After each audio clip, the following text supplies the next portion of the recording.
itu kita akan melakukan penyemprotan pada ini. Mungkin banyak hal yang kita susun, hal yang kita rencanakan. Mungkin dalam hal itu akan nanti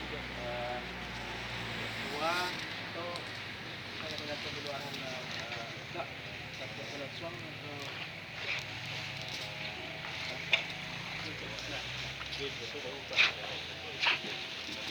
kita minta arahan dulu seketik dari Ketua Gugus Dorong Undang kepada Datuk Alfis Dr. Jumtia dari Masyarakat.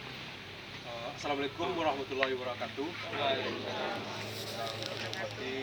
Arahan kita malam tadi itu pada ini akan mengadakan penyemprotan kaum mauma. Itu kalau ada masyarakat awak yang menginginkan untuk menyemprot ke dalam, baru kita semprot ke dalam. Itu pembagian daerah.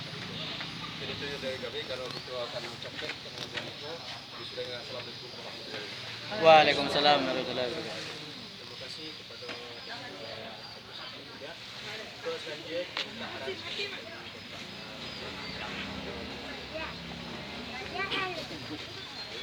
Assalamualaikum warahmatullahi wabarakatuh. Waalaikumsalam warahmatullahi wabarakatuh.